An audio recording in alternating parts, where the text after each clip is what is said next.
Donc, bonjour à tous. Nous sommes ravis d'accueillir du coup pour ce webinaire donc deux équipes qui sont membres du Centre d'excellence. Donc, aujourd'hui, on aura les interventions de Ludovic Marin, donc de Remove, l'Université de Montpellier, et de Stéphane Raffard, donc du laboratoire Epsilon de l'Université de Montpellier et du service universitaire de psychiatrie adulte du CHU de Montpellier. On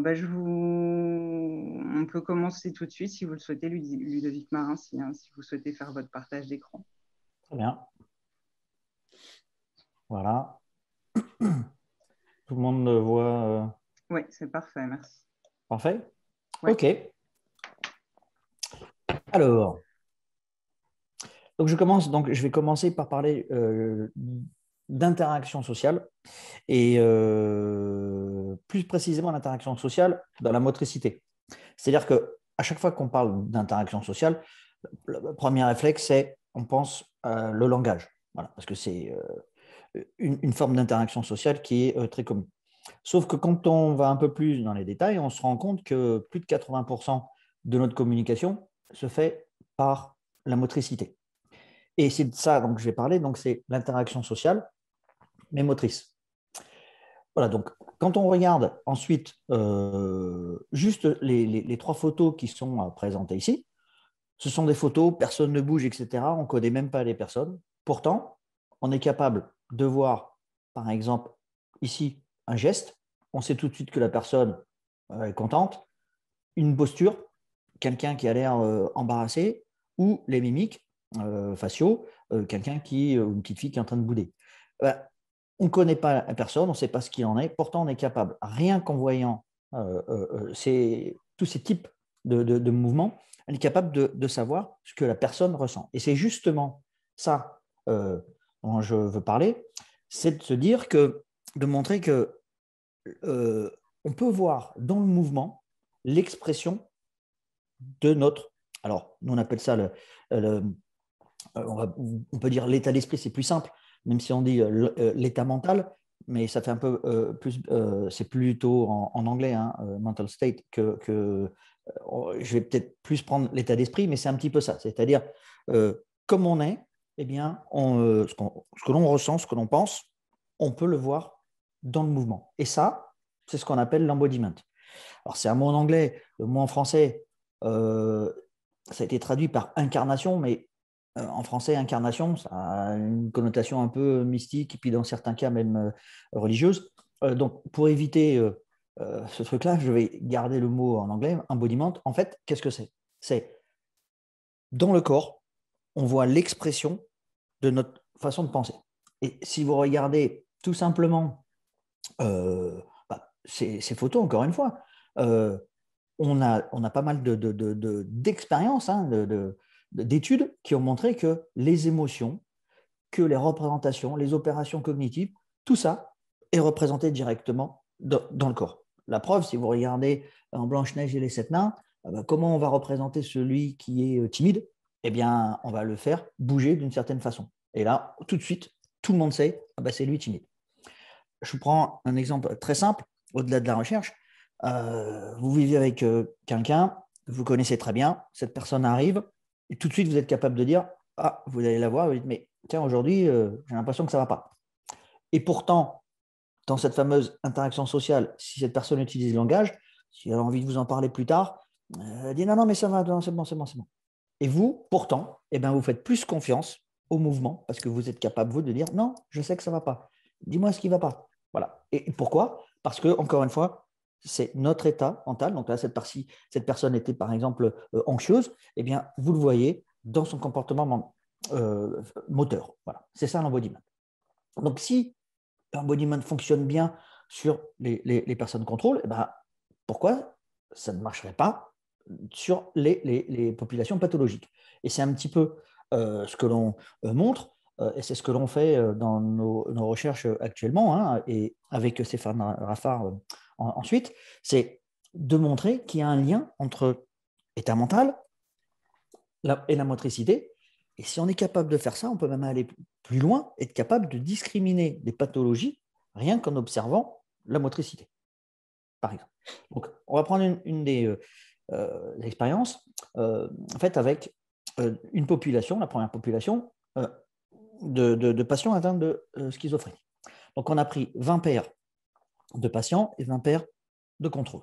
On leur a demandé de faire une tâche simple. Alors, pourquoi elle est aussi simple que ça? Justement, pour pas qu'on puisse dire, pour réussir cette tâche, il faut avoir tel QI, ou il faut avoir une expertise. Par exemple, je ne sais pas si on prend un ballon, ah bah oui, mais un footballeur, il sera plus fort que quelqu'un. Bon, pour éviter tout ça, on prend un truc très simple. Ce sont des pendules. On fait bouger un pendule, un long pendule, tout simplement. Voilà. Et là, on leur demande de faire plusieurs conditions. Alors, je vais commencer justement par la dernière condition, qui est plus simple, la condition qu'on appelle intentionnelle. Qu'est-ce que c'est intentionnel? C'est qu'on leur dit, votre intention, elle est simple, c'est que vous devez parfaitement vous synchroniser avec votre collègue. Voilà, vous faites la même chose, soit dans un ensemble, soit à l'inverse. On appelle ça antiphase. Bon. Mais ça, c'est toujours la deuxième condition. Et vous allez comprendre pourquoi on fait la première avant.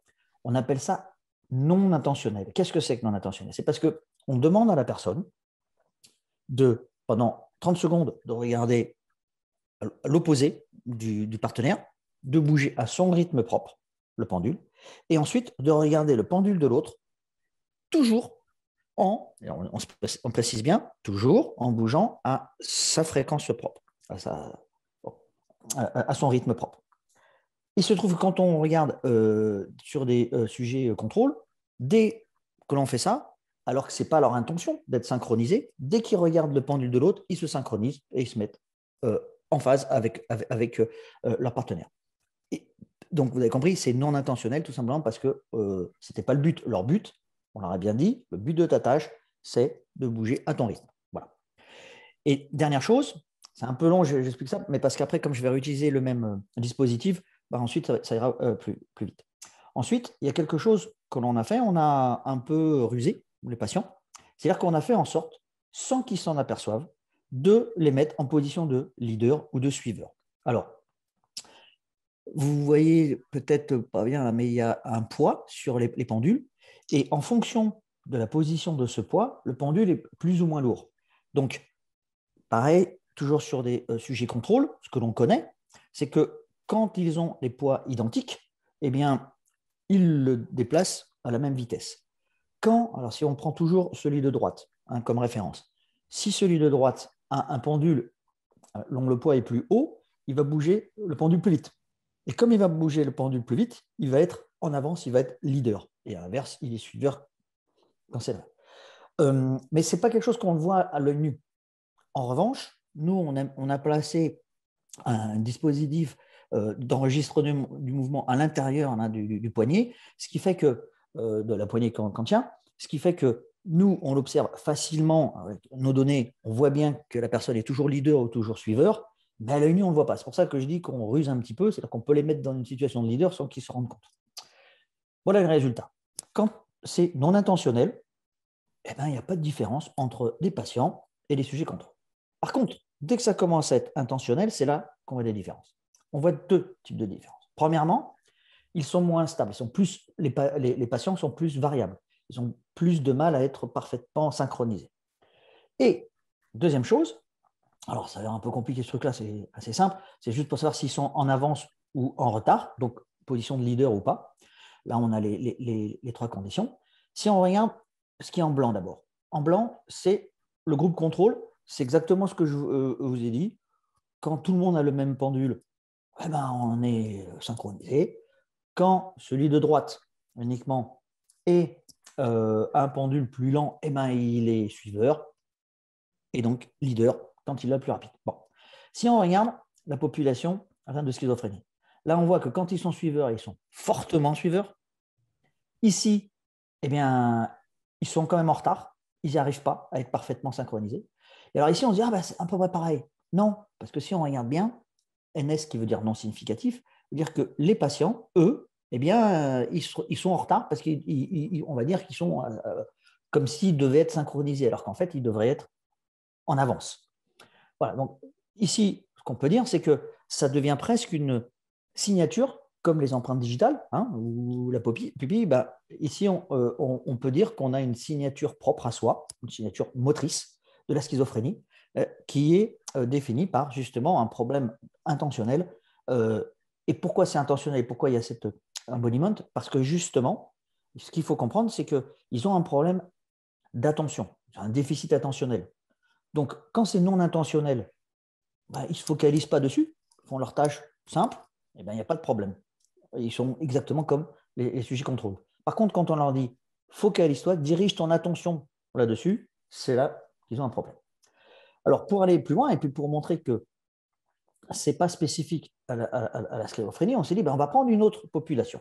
La population qui a toujours un problème d'interaction sociale, qui est défini comme ça, et on a pris cette fois-ci la phobie sociale. On fait exactement la même expérience. Qu'est-ce qu'on a obtenu comme résultat? Eh bien, au niveau non intentionnel, pas de différence avec les sujets contrôle. Quand on regarde au niveau intentionnel, quand ils sont suiveurs, quand ils sont à la même vitesse, pas de différence significative. Par contre, ils sont différents sur une chose, c'est quand on les ruse, entre guillemets, on les met en position de leader. Je vous rappelle, phobie sociale sont des gens qui se dévalorisent, ils sont sûrs d'être nuls, qu'on se moque toujours d'eux, etc., etc. Donc, les mettre dans une position de leader, c'est impossible pour eux. Et c'est ça qui est intéressant, c'est que là, eux, ils ne s'en rendent pas compte qu'ils sont en position de leader. Quand on les met en position de leader, ils sont super variables. Ils n'y arrivent pas.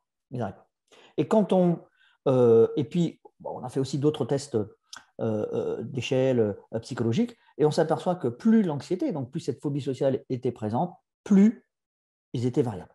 Donc encore une fois, là, on se dit, tiens, un même geste assez simple, eh bien, on voit déjà une différence entre deux populations différentes, et pourtant, les deux ont un problème de déficit.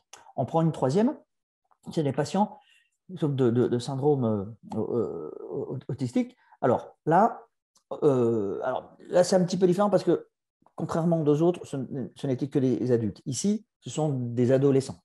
Mais malgré tout, quand on regarde, vous voyez en rouge, c'est exactement la même chose que ce qu'on a vu tout à l'heure sur les sujets contrôle.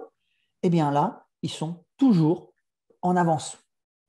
Ils sont en avance sur les sujets contrôle. Ils sont plus rapides à chaque fois. Et ils devaient être suiveurs, et bien ils sont en avance aussi. Là, on pourrait dire, c'est pas grave, le clinicien sera plus capable de définir aussi cette partie embodiment, mais en gros, on peut faire l'interprétation, c'est pareil. Là, ces patients, ils sont dans leur monde, ils ont un problème justement d'observer et de réagir avec l'autre personne. Ils sont dans leur monde, donc ils vont à la vitesse qu'ils veulent, sans tenir compte de l'autre personne. Alors bon, encore une fois, on pourrait dire, ouais, mais est-ce que c'est parce qu'ils sont adolescents ou est-ce parce qu'ils sont patients ou les deux? Bon, ça, il faudra faire une autre expérience là-dessus pour bien différencier si les adultes atteints d'autisme sont équivalents.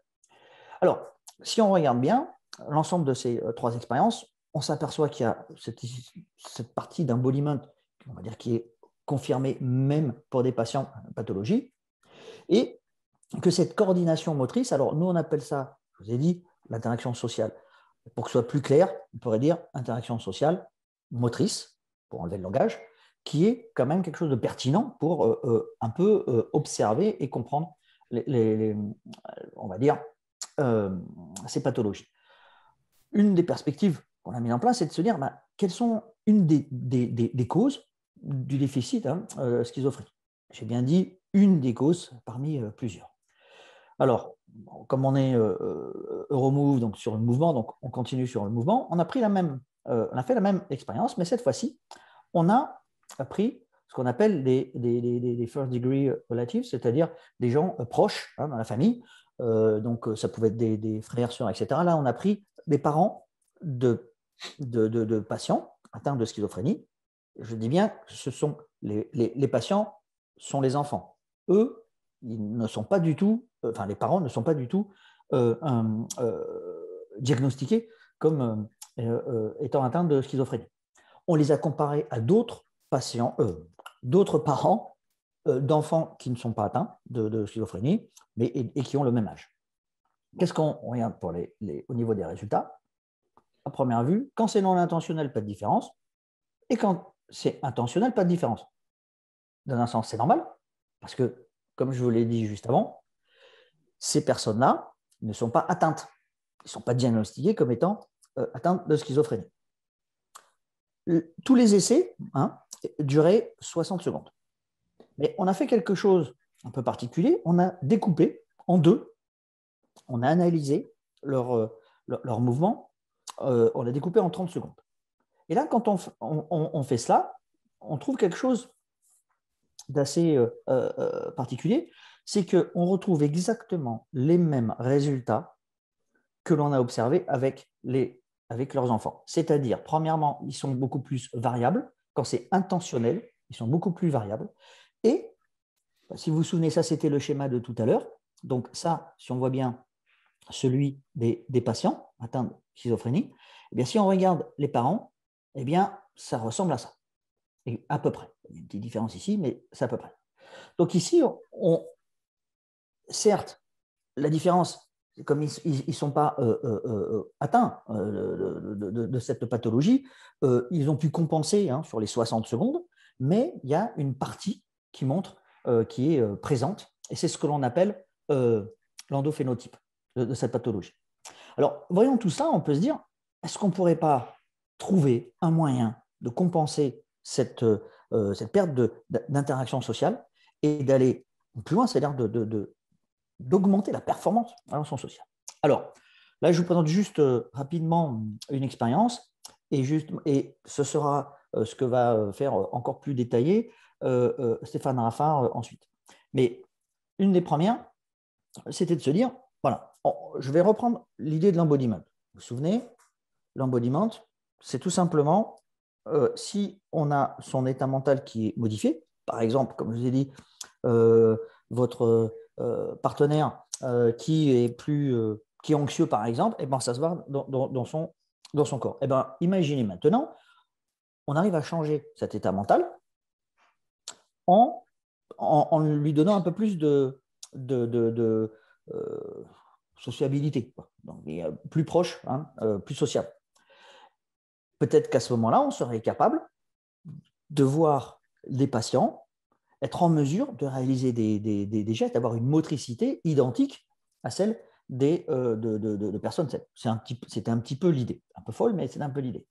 Et donc, on a utilisé pour ça ce qu'on appelle le priming. Alors, ça s'appelle aussi l'amorçage. Le priming, vous connaissez ce truc-là, quand on le voit souvent à la télé, des matchs, par exemple, vous voyez dans les vestiaires, l'entraîneur qui est là, qui veut, par exemple, insuffler l'agressivité à ses joueurs avant qu'ils rentrent sur le terrain. Alors là, allez, vous allez tous les avoir, vous leur rentrez dedans. Ouais. Bon, qu'est-ce qu'ils ont fait? Ils ont primé, ils ont amorcé un sentiment d'agressivité pour que dès qu'ils rentrent sur le terrain, eh bien, ils soient agressifs. L'idée, c'est de se dire, est-ce qu'on ne pourrait pas de l'agressivité évidemment, mais au contraire la partie sociale sur ces patients et voir si, en les primant socialement, est-ce que tout d'un coup, il n'y aurait pas une motricité plus efficace socialement. Alors, qu'est-ce qu'on a fait? Eh bien, on a repris toujours le même type d'expérience. On a pris un groupe de patients atteints de schizophrénie et des sujets contrôle. Certains des patients, on les a primés, amorcés.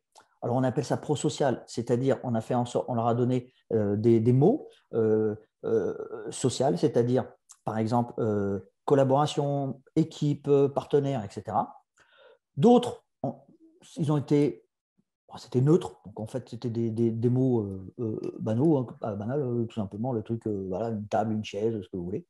Et puis, alors, c'est pas antisocial, mais disons, c'est pas en tout cas social, c'était par exemple seul,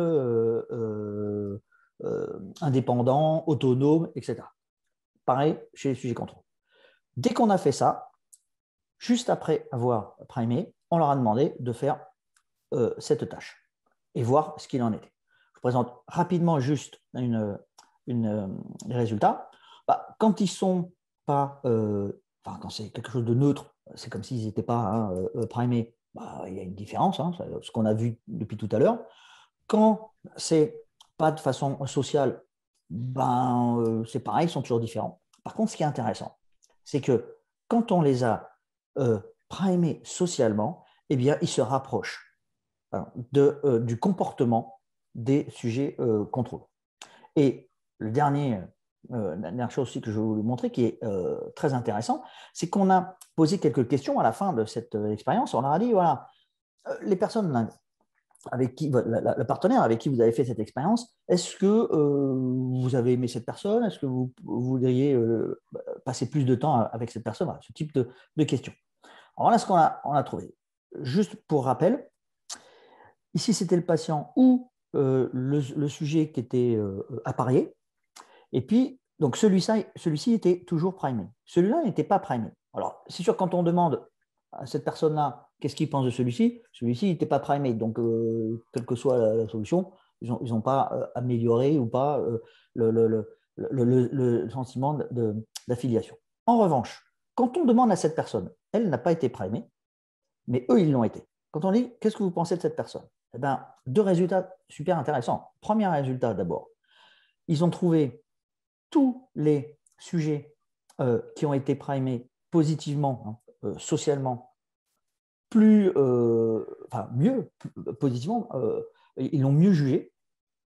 Et ce qui est encore plus intéressant, et j'imagine surtout encore plus pour les cliniciens, c'était que les patients qui avaient été jugés socialement avaient été jugés exactement comme des sujets contrôle qui, eux, ne sont pas primés. Voilà, exactement. Donc, si je finis maintenant de façon générale sur ma présentation, on peut dire que ce qu'on a montré, c'est qu'il y a une confirmation quand même de cet embodiment, même dans la pathologie. Vous avez vu, même dans le priming, c'est temporaire certes, mais le priming chez les sujets contrôle, c'est temporaire aussi. On change un petit peu leur façon de penser, hop, et ben ils vont bouger d'une autre façon. Donc, c'est ce deuxième point qui a un lien quand même mental avec les coordinations sociales motrices. Et puis, on espère évidemment être capable, grâce à ça, de différencier les pathologies et pourquoi pas carrément d'être capable de prédire quand on est un petit peu au début d'une crise ou de quelque chose qui risque de déclencher, qui va, donc toutes les parties prodromales, etc., de se dire, eh ben, peut-être qu'on pourra prédire le début d'une pathologie. Voilà. Donc maintenant, évidemment, ce qui nous intéresse le plus, c'est comment on peut augmenter ces compétences sociales. Voilà, et ben j'en ai fini. Juste collaborateur, évidemment, on ne peut pas parler de patients si on n'a pas une équipe de choc avec nous. Donc, Stéphane Raffard et Delphine Capdevielle. Et on a ici les personnes qui sont avec nous sur toute la partie Euromove et Richard Schmidt, qui est, on va dire, le père de l'interaction sociale motrice qui travaille aux États-Unis et qui est en collaboration avec nous sur l'ensemble de ces manips. Merci beaucoup. Alors, je vais arrêter le partage connexion. Voilà. Merci à vous. Alors, je ne sais pas si on a des questions à ce stade parmi les participants. Sinon, on peut enchaîner directement sur la présentation de M. Raffard et peut-être rassembler les questions à la fin de vos deux interventions.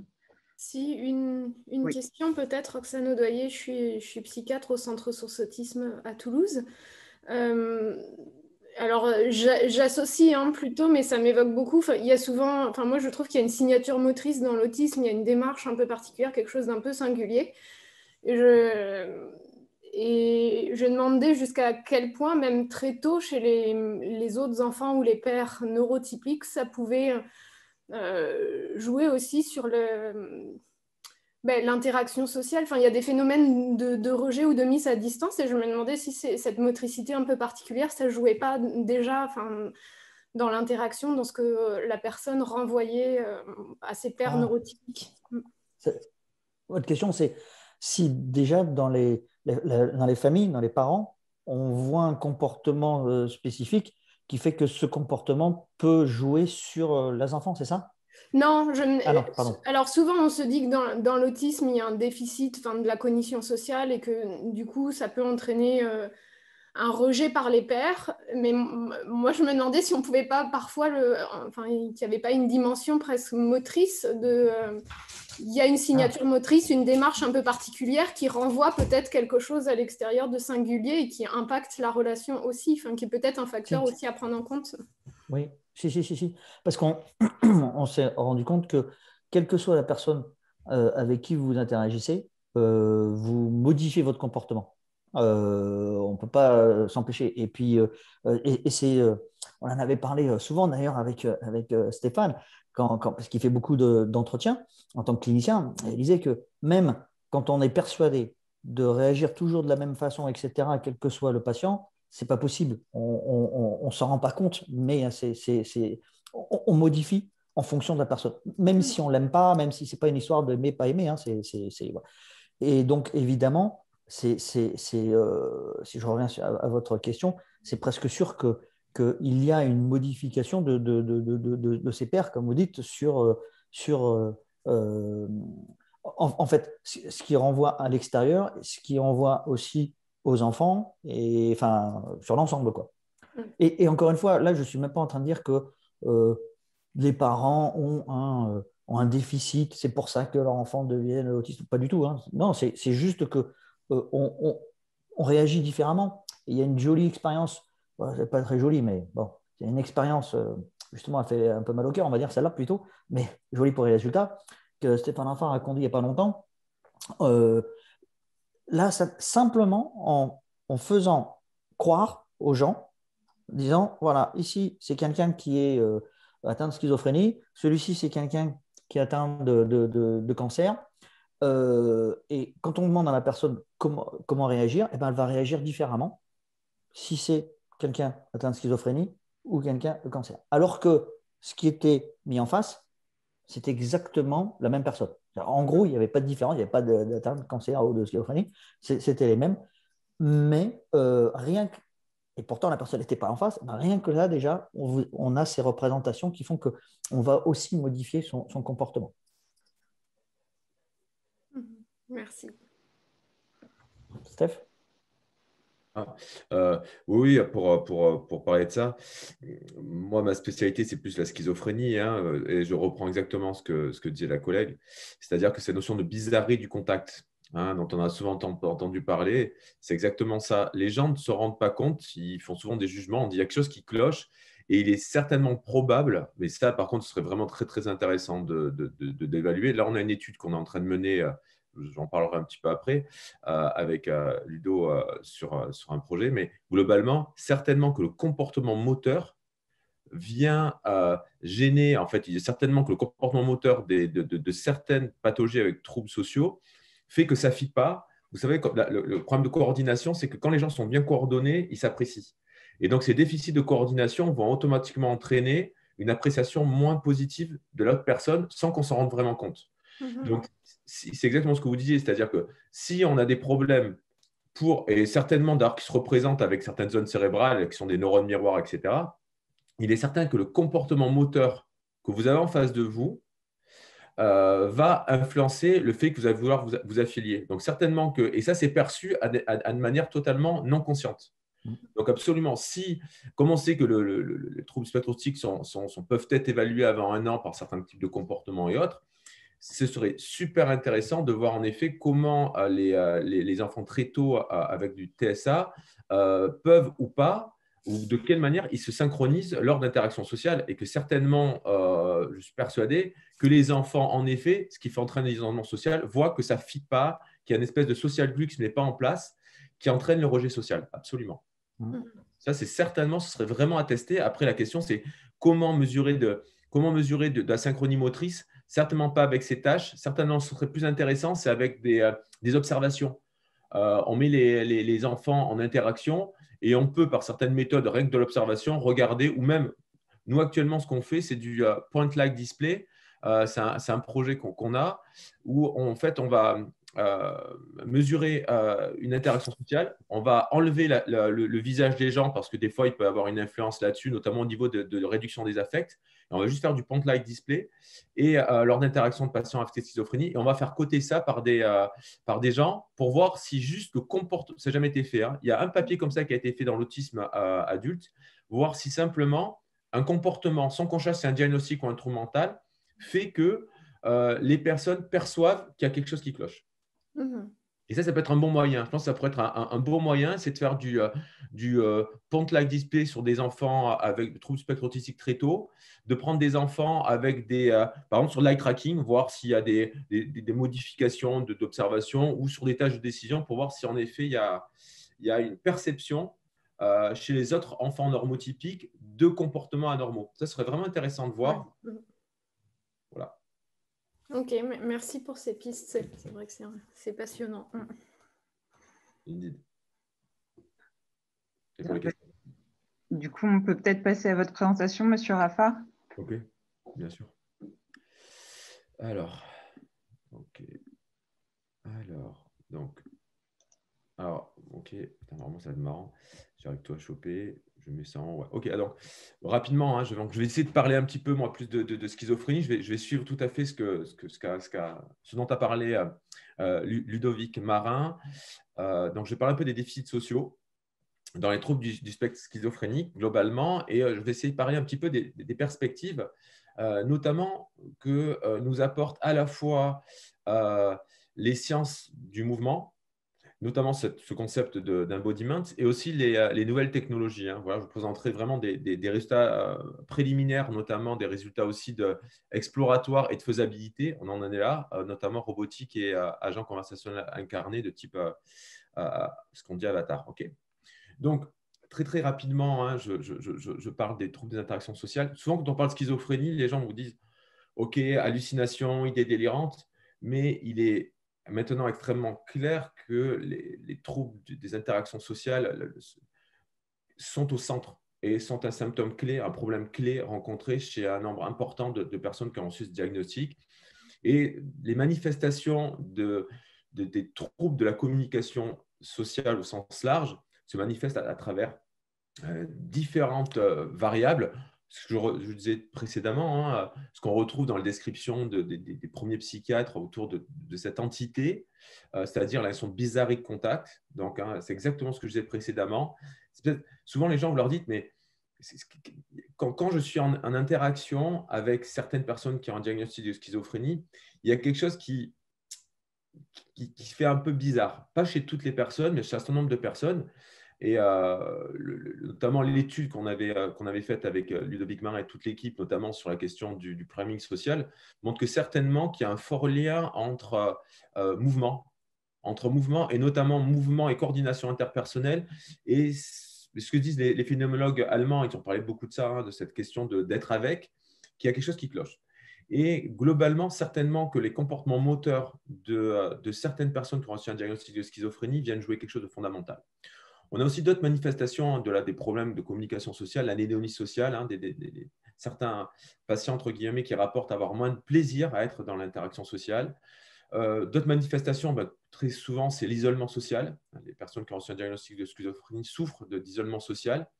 Ils ont un réseau social extrêmement réduit. Alors maintenant, il y a pas mal d'études qui sont faites via les réseaux sociaux pour voir si ça se manifeste aussi au niveau des réseaux sociaux. Et là, je pense qu'il y aura des données intéressantes, puisque certaines données iraient dans le sens que si dans la real life, on a en effet un moins grand réseau social, ce serait peut-être moins le cas au niveau des réseaux sociaux. Et là, on peut évidemment on va réfléchir pourquoi, mais certainement en lien du fait que ça protège de tout ce qui est stigmatisation. Okay. Voilà, donc justement, au niveau des problèmes d'interaction sociale, qu'est-ce qui cause ces déficits des interactions sociales?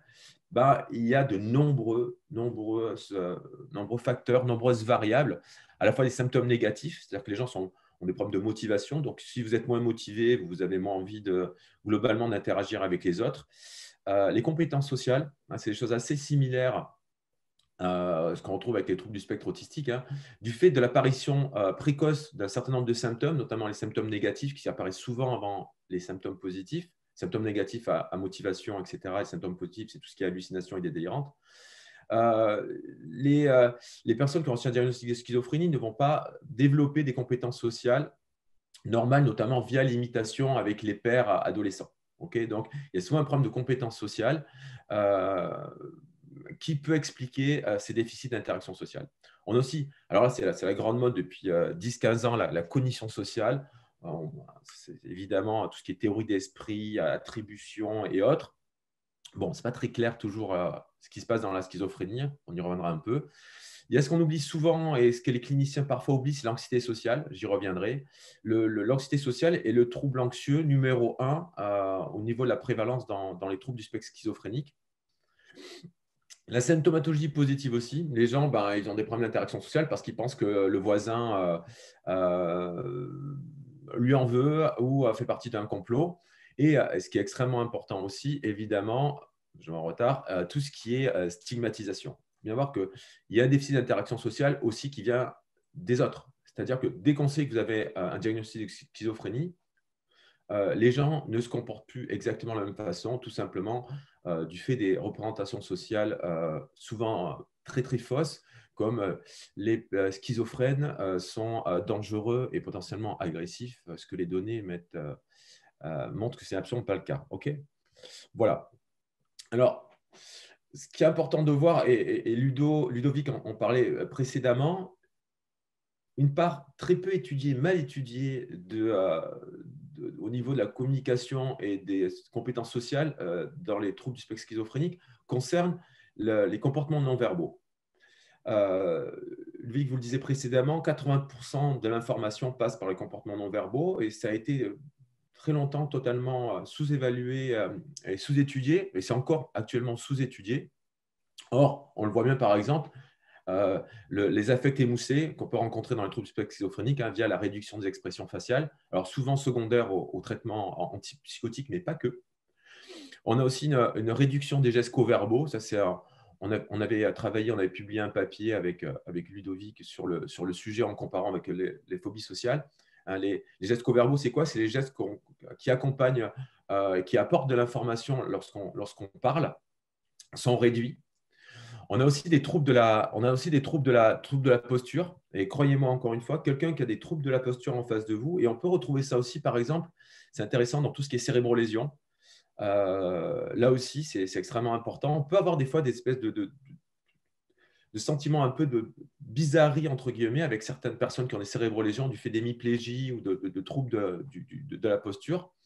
Et on sait que, par exemple, on a une réduction aussi des contacts au niveau du regard, ça c'est assez clair, et certainement lié pas simplement à la cognition sociale ou à la théorie d'esprit ou des problèmes de neurones miroirs, mais aussi certainement en partie de l'anxiété sociale.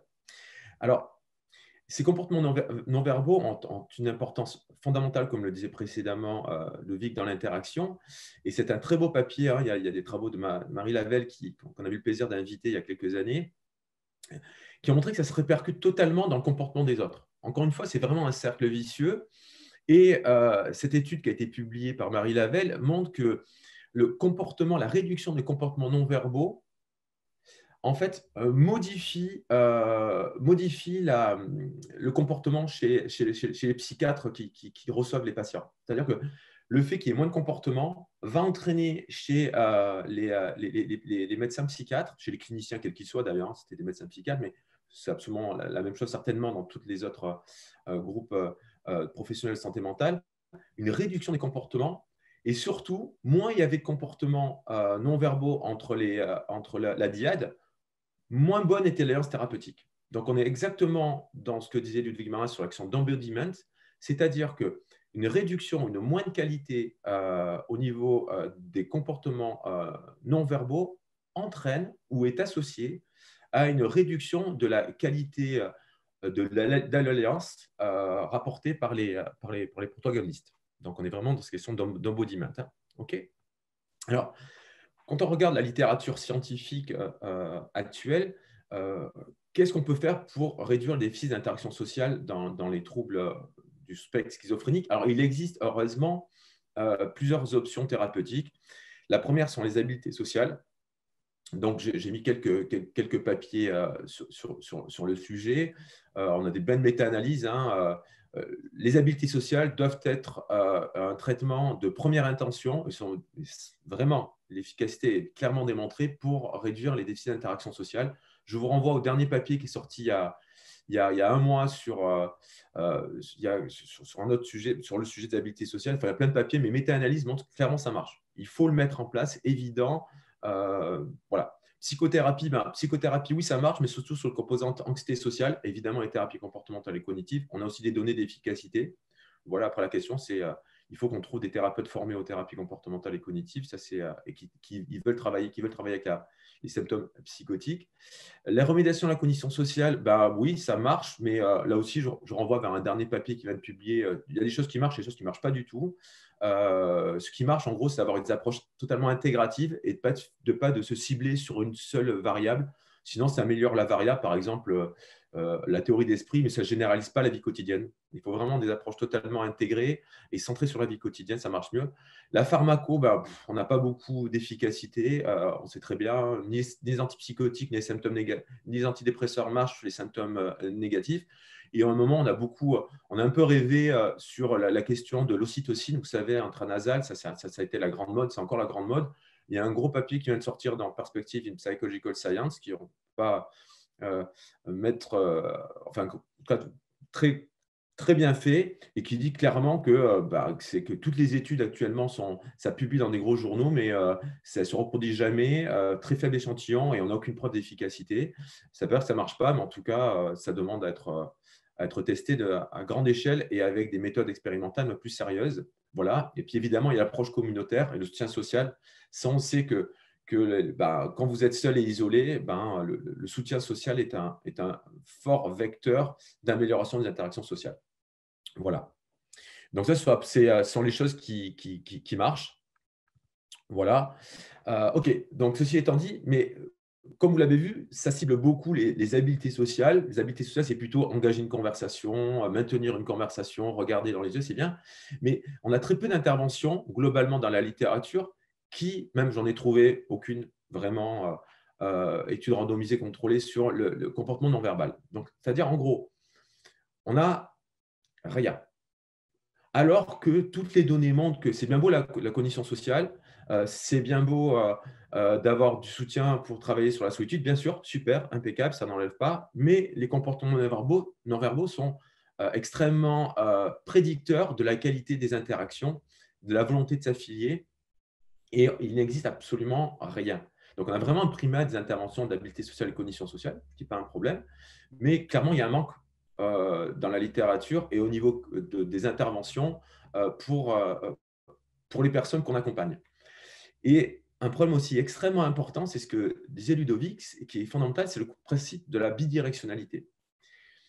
Le problème, c'est que les cliniciens sont influencés sans s'en rendre compte par le comportement non-verbaux des personnes qui ont des déficits de comportement non-verbaux et que c'est très, très dur à contrôler. Donc, on a vraiment, les études montrent qu'il y a vraiment un cercle vicieux. Le comportement des uns modifie le comportement des autres et au bout d'un moment, on a un appauvrissement de la relation. C'est ce que Marie Lavelle montrait au niveau des interactions psychiatre-patient. Au bout d'un moment, on a un appauvrissement de la dyade. Alors, comment est-ce qu'on peut faire? Alors, ça a été le départ de ce projet Alter Ego. Donc, c'est un projet européen qui s'est terminé il y a 3-4 ans et continue à faire fructifier au niveau des articles, au niveau de la réflexion, qui a regroupé des sciences du mouvement, de la psychologie, de la psychiatrie, des mathématiques. Bref, l'idée, c'était quoi? Je simplifie, c'était pas simplement développer des modèles mathématiques d'interaction sociale avec des modèles complexes. C'était surtout de voir est-ce qu'on pouvait utiliser de nouvelles technologies, notamment les agents conversationnels incarnés, c'est-à-dire ce qu'on dit souvent avatar et robotique humanoïde, pour améliorer les comportements non verbaux.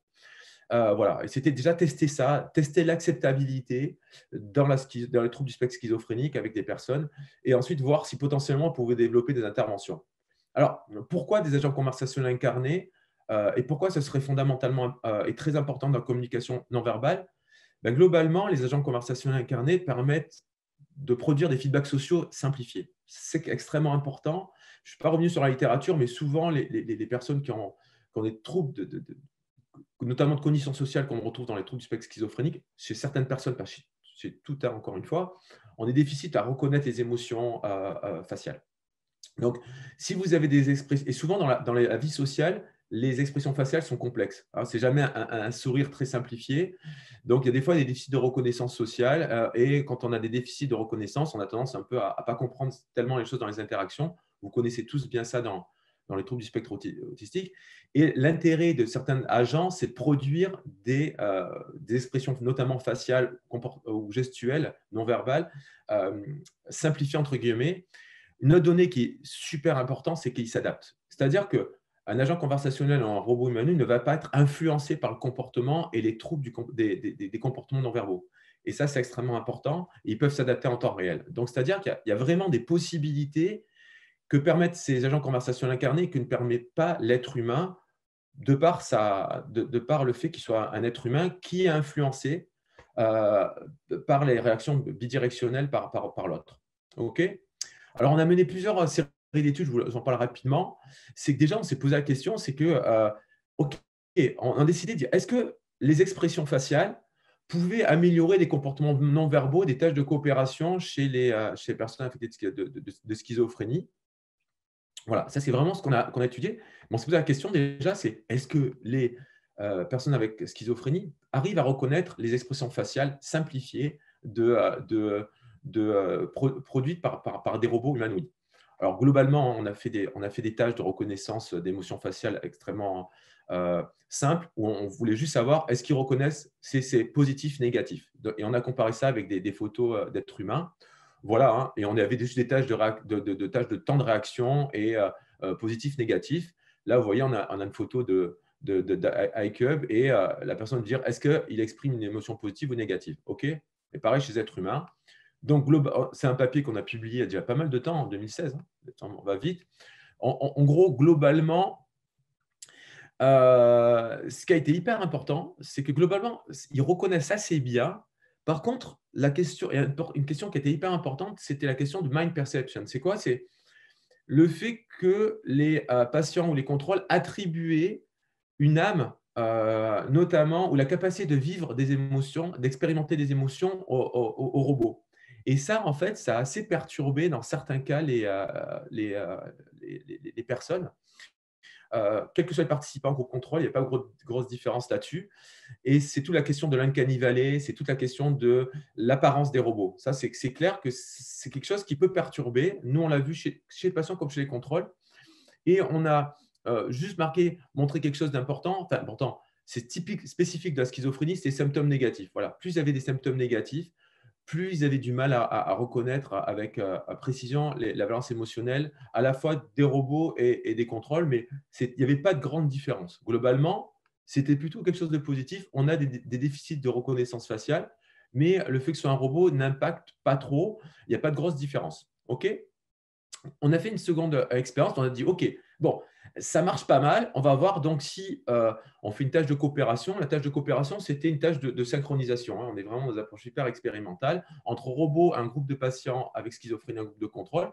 Est-ce que ça peut améliorer cette synchronisation volontaire qu'on a montré précédemment comme altérée? On s'est dit, voilà, est-ce que un feedback social simple peut améliorer quelque chose de la communication et de la coopération? Voilà. Donc, rapidement, c'est un design qu'on a mis en place. Voilà, en gros, c'était ça. La tâche, c'était celle-ci. C'est que le robot, c'était iCub, de temps en temps, 3 conditions. Un positif juste avec un écran, une expression faciale et une absence de feedback. Est-ce que ça améliorait chez la personne en face une synchronisation? Donc, la tâche était le sujet contrôle ou patient devait suivre le robot et de temps en temps, suivant la condition, le robot produisait des feedbacks positifs et il produisait des feedbacks positifs en fonction de la qualité de la synchronisation. Donc, le but, c'était évidemment d'améliorer la synchronisation. Voilà, là, on produit un sourire. Voilà. En gros, c'était ça.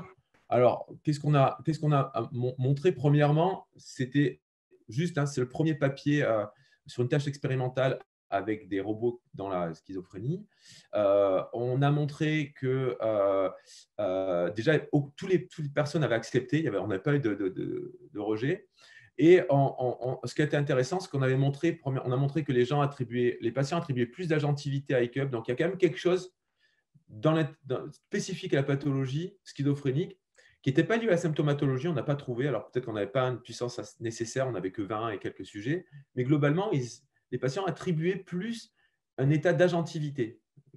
aux patients. Et il y avait une corrélation positive entre expérience, c'est-à-dire plus ils avaient de la détresse émotionnelle eux-mêmes, plus ils avaient tendance à attribuer un vécu émotionnel au robot, comme s'il y avait une espèce de surempathie chez les patients qui ont reçu un diagnostic de schizophrénie. Voilà. En ce qui concerne les données motrices, hélas, qu'est-ce qu'on a montré? On a montré que le feedback marchait bien pour améliorer la synchronisation chez les contrôles, mais n'avait pas marché, ou moins bien marché chez les patients. Certainement, on a trouvé des liens avec les fonctions cognitives, c'est-à-dire qu'en fait, comme le temps était assez ralenti, c'était un mouvement pas très human-like, le mouvement, en fait, les patients, ils étaient en double tâche. En gros, ils regardaient à la fois le visage, et à la fois, ils essayaient de stabiliser leur coordination. Ça a été un problème. Donc, en gros, la tâche, qui était une tâche un peu complexe, a entraîné la perte d'efficacité du feedback positif. Donc, voilà, vraiment, cette première tâche en disant « Ah, suivant la tâche qui est faite, ça peut être embêtant. » Donc, il faut qu'on prenne en compte dans l'interaction le mouvement et la complexité de la tâche. Voilà, on avait publié ça. Voilà. Troisième étude qui est sortie de ce alter ego, on n'a pas pris un robot, on a pris un agent conversationnel. Là aussi, donnée intéressante. On a une interaction sur un écran. Un agent conversationnel parle, il fait une psychoéducation sur le fait d'arrêter de fumer, sur des comportements de santé. Et ce que faisait l'agent conversationnel dans certaines conditions, c'est qu'il imitait le comportement du participant.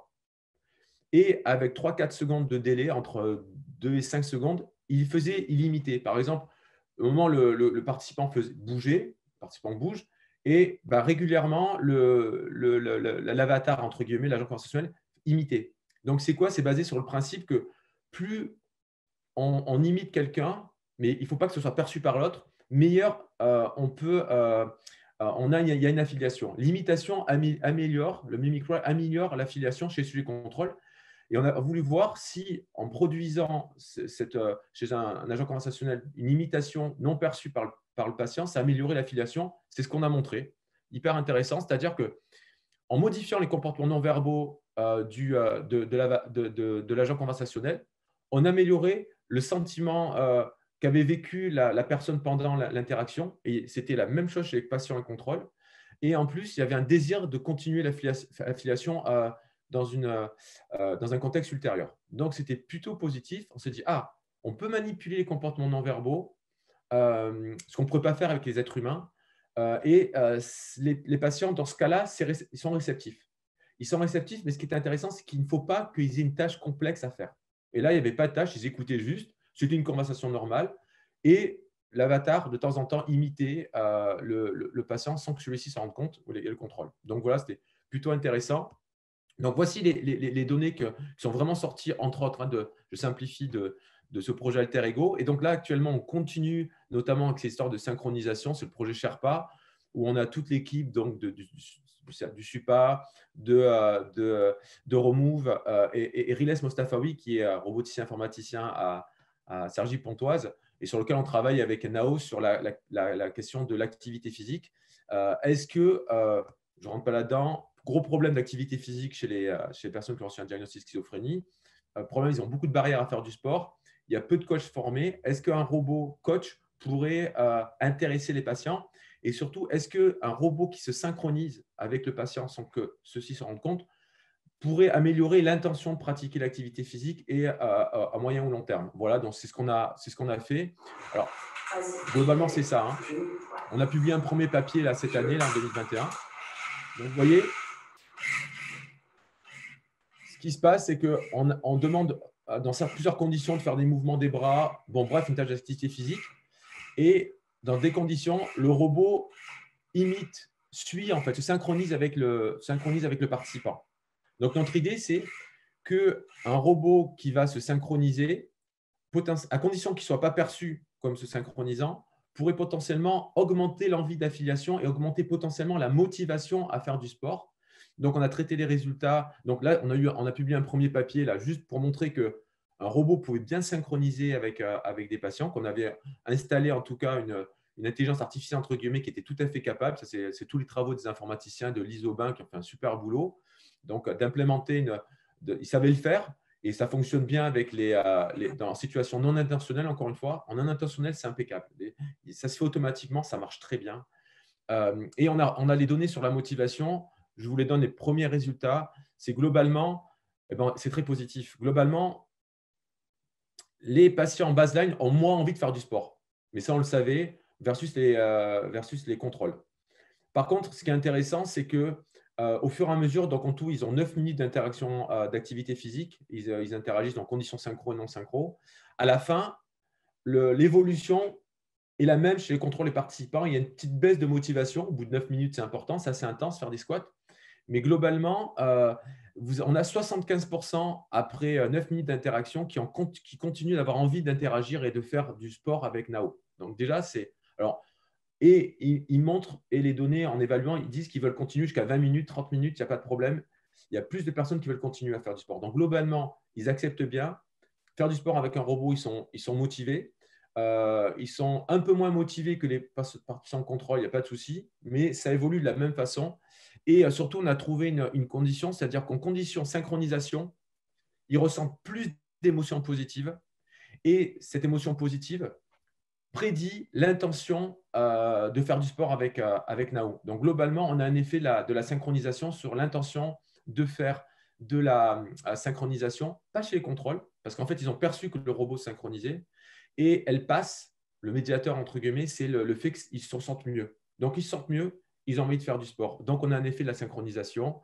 Voilà, on est en train de terminer l'article pour le soumettre.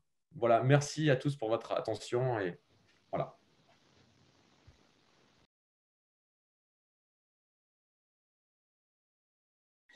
Voilà. Bien, merci beaucoup. Si on n'a pas de questions des participants, peut-être qu'il est temps de clore ce webinaire. Enfin, je pense qu'il y a aussi des professionnels qui ont besoin de se restaurer peut-être avant de reprendre les consultations. Ouais, merci à vous deux pour cette présentation. Merci. Et puis, voilà, comme indiqué, le webinaire sera disponible en replay prochainement sur la chaîne YouTube du CEAND. Et puis, au plaisir de tous vous retrouver lors de nos prochaines rencontres. Et très bonne journée à tout le monde. Merci beaucoup. Merci beaucoup à tous. Merci.